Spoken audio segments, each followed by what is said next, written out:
So I just about finished breaking down all the material and I realized the camera's not even out. So all that's left is I gotta rip this sheet down to 9 inches and then trim it, as well as the rest of these, all the 24 inches. And this has to get 2 inches removed, about 5 inches down all the way to the bottom, and then the bottom gets cut to 12 inches, and then it's 7 at the top and it tapers back to the 12. That's 2 panels they screwed together, cut them both at the same time.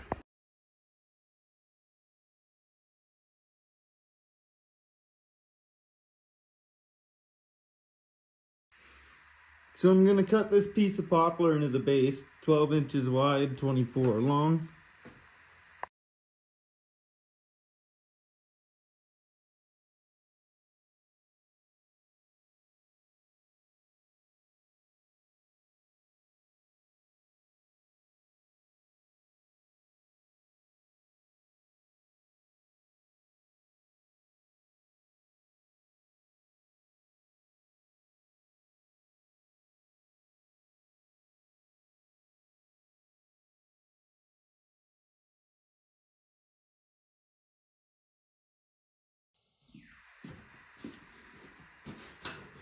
As you can see, making that little box was a lot more of a brain teaser for me than it probably was for most of you, but I got it done and I'm doing it and not you. So there you go. Ooh. But wait, there's more. Now it's time to cut it out.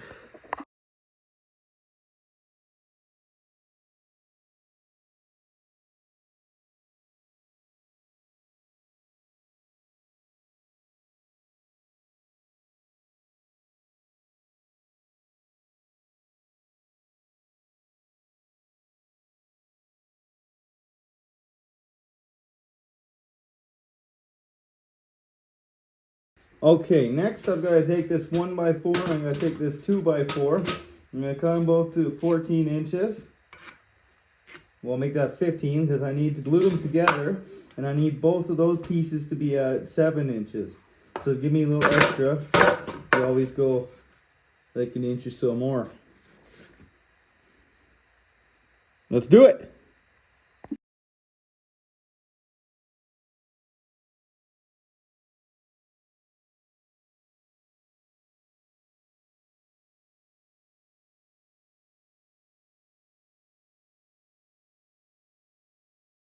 Now it's time to draw the layout.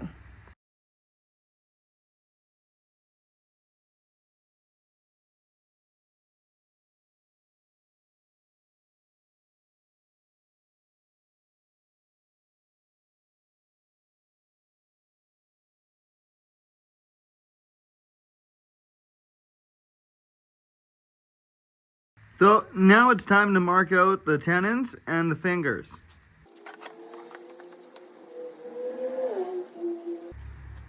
I like to mark the sides of the tenons from behind this way. That way you know that you're flush with the side. You can see visually with your eyes, like right there, if you're out or not. So that doesn't really matter. It matters if you're out when you draw the line on the other side, because this isn't really marking the depth. This is just marking the location of the fingers.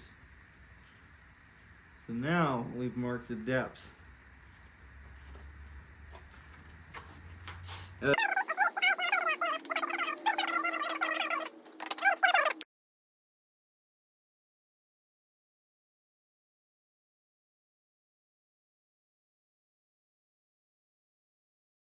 Now that's over with, time to cut these out.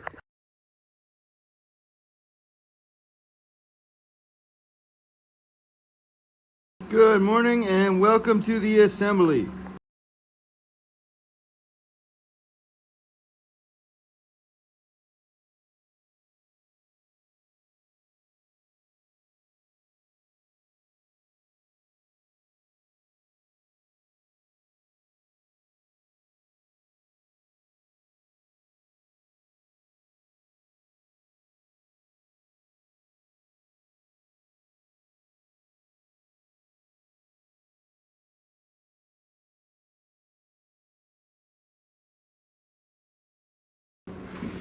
Oh, and we got a puppy.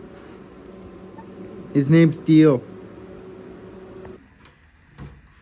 Okay, cutting my panel at 32 and a quarter by 23 and 5/8.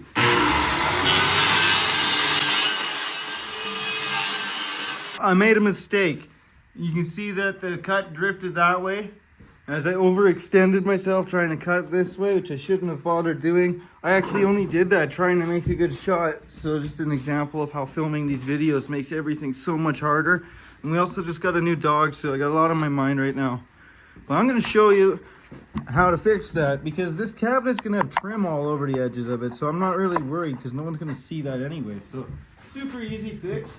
All I did was measured 1.5 inches to the other side of the piece of wood. Hang on, we got one of those stuck power cord situations. One of my favorite situations. And yeah, I just put it 1.5 inches to the other side, so that way, when I put my blade here, let's see if it lines up. It should line up. Right into it. Perfect. So I'm gonna have a spot here where you can see the cut line, but that's okay. That's gonna get covered.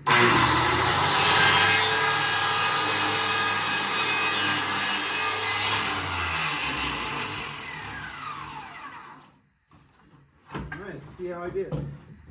See how I did. Woo! See that tape measure saved? That was nice. Okay, so here's extra for drawers and things. And here's how it looks. See, there's the part that I was talking about where I drifted. Now, that's okay. Our trim's gonna go right over that, so.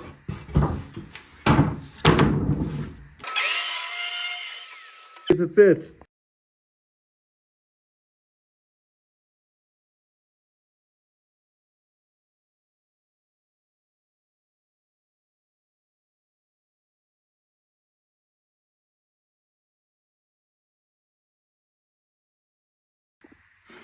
Good morning, and it is done. This is the lathe stand that we've been working on with a bit of color added to it, a bit of a lathe put onto it. You see how that fires up. Now, while that's firing up, let's check out what's inside the drawer. We got some drill bits, a chuck. We got the thing to open the chuck. Safety glasses. This should be on my face right now. Cabinet, so I can carry around all my blanks and everything. This is my portable stand. It's heavy, it's a beast. We've got all of our gouges and chisels in the side, markers for coloring. It's awesome. Thanks for watching. Have a happy Monday.